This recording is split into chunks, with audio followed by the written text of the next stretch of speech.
Tally prime में GSTR1 return file करने के लिए सबसे पहले हम डिस्प्ले में जाएंगे और डिस्प्ले में जाने के बाद GST रिपोर्ट्स का ऑप्शन सेलेक्ट करेंगे। यहाँ से GSTR1 पे क्लिक करेंगे।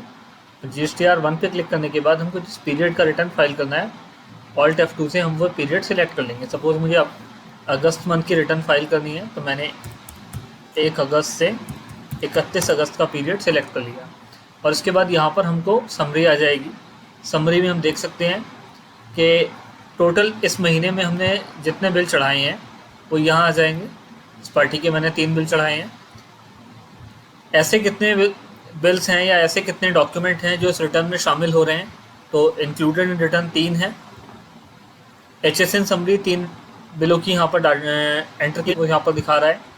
इनकम्प्लीट इन्फॉर्मेशन कुछ नहीं है। अगर कोई बिल आप गलत चढ़ाएंगे या इनकम्प्लीट एंटर करेंगे तो यहाँ पर आ जाएगा वो। पहले आपको टैली में सही करना होगा, उसके बाद ही उसकी रिटर्न फाइल होगी। ऐसे बिल जो GSTR1 से रिलेटेड नहीं है जैसे परचेज या परचेज रिटर्न, तो वो नॉट रेलिवेंट में आएंगे। या कैश के पेमेंट हैं, रिसिप्ट्स हैं, ऐसे कोई भी वाउचर जो आपने फाइल किए हैं लेकिन उनका वास्ता GSTR1 से नहीं है तो वो यहाँ आ जाएंगे। और उसके बाद अनसर्टेन ट्रांजेक्शन जो स्पेसिफाई नहीं कर पा रही है टैली के ये किस नेचर के हैं, तो वो भी आपसे टैली पहले ठीक कराएगी। उसके बाद ही वो GSTR1 में आएंगे या नहीं आएंगे ये डिसाइड हो पाएगा। इसके बाद नीचे हम जाएंगे, नीचे देखेंगे जितने भी हमने B2B इनवॉइस चढ़ाई हैं वो यहाँ पर समरी बन के आ जाएगी। B2C लार्ज हो या स्मॉल इनवॉइसेस जो हमने कैश सेल दिखाई है वो यहाँ आ जाएगी। क्रेडिट नोट, डेबिट नोट, जो भी आप एक्सेट्रा पूरा महीने में डेटा डालेंगे सारे का सारा यहाँ आ जाएगा। नीचे हमारी 12 नंबर पे HSN समरी है, उसको हम क्लिक करके सेपरेटली देख भी सकते हैं और यहाँ पर आ जाएगा। इस बार तो अब मैं यहाँ आपको दिखाने जा रहा हूँ किस तरह से हमको फाइल जनरेट करनी है। तो ये सारा डेटा मेरा ओके है, कोई भी नॉट रेलिवेंट अनसर्टेन ट्रांजेक्शन यहाँ पर नहीं दिख रहा, तो हमारे हिसाब से ये टैली का डेटा ओके है। यहाँ पर हम Alt E पे प्रेस करेंगे, ई रिटर्न पे जाएंगे। यहाँ पर फॉर्मेट में हम JSN का फॉर्मेट लेंगे। जहाँ भी हमको ये डेटा सेव करना है हम वो पाथ टैली को बता देंगे कि ये डेटा कहाँ सेव करना है। तो ये GST रिटर्न टैली में मैंने ये फाइल सेव कर दी।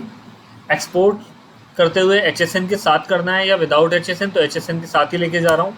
डॉक्यूमेंट समरी को मैंने नो किया हुआ है, आप इसको यस भी कर सकते हैं। डॉक्यूमेंट समरी को अगर आप यस करते हैं तो वहाँ पर डॉक्यूमेंट समरी आपकी अपलोड होगी कि किस नंबर से लेके किस नंबर तक के बिल आपने काटे हैं, कितने डेबिट नोट, कितने क्रेडिट नोट, कितने आपने जो है वाउचर इस महीने में यूज़ किए हैं, वो सारा डेटा भी वहाँ पर सेव हो जाएगा। फिलहाल मैं इसको नो करके चल रहा हूँ। ये फाइल मेरी सेव हो गई। फाइल को हम देख लेते हैं। ये फाइल हमने अभी जनरेट की है, ये फाइल हमारी आ गई जो हमने अभी जनरेट करी है। ये फाइल हमारी सेव हो चुकी है। अब हम इसको GST के पोर्टल पे अपलोड करने जा रहे हैं, तो आइए मेरे साथ बने रहिए वीडियो में।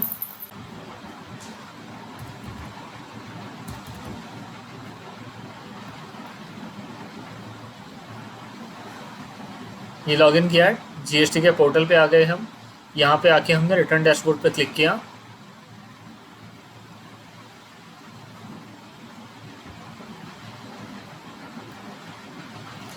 पर्टिकुलर मंथ, जिस मंथ के लिए हम फाइल अपलोड करने जा रहे हैं, मंथ सेलेक्ट किया और उसके बाद अब हमको R1 अपलोड करनी है। तो R1 में यहाँ पर 2 ऑप्शन है हमारे पास, ऑनलाइन और ऑफलाइन। हम ऑफलाइन वाले ऑप्शन को क्लिक करेंगे। जो फाइल हमने जनरेट किया उस फाइल को यहाँ पर अपलोड कर देंगे।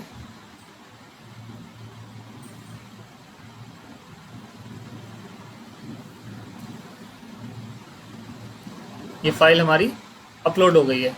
एरर मैसेज यहाँ पर शो हो रहा है। एरर मैसेज HSN का ही है, HSN में कहीं ना कहीं गलती हुई है। इसको या तो हम जाके दोबारा से सही कर लेंगे या HSN समरी को आप अलग से भी अपलोड कर सकते हैं।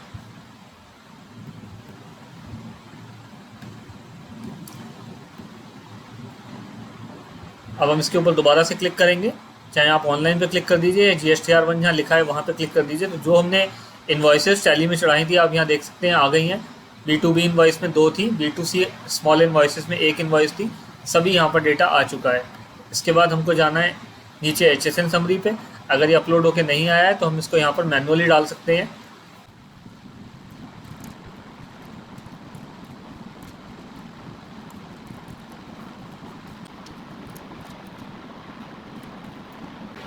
यहाँ से हमने समरी को सेव किया, बाहर गए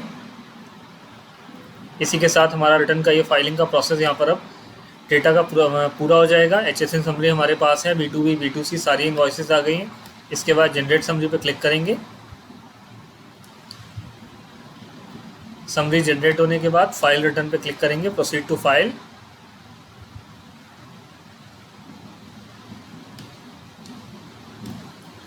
फाइल स्टेटमेंट, और यहाँ से आप जो भी ऑप्शन लेना चाहें EBC या DSC, आप अपनी रिटर्न सबमिट कर सकते हैं। फिलहाल मैं EBC के साथ जा रहा हूँ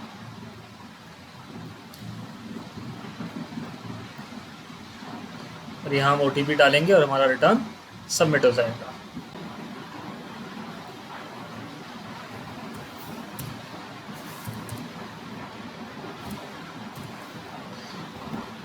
और यहाँ हम इसको वेरीफाई कर देंगे। तो इसी के साथ हमारी R1 सबमिट हो जाएगी। तो दोस्तों ये था GST R1 टैली प्राइम से फाइल करने का तरीका। उम्मीद करता हूँ आपको समझ में आया होगा। Thank you.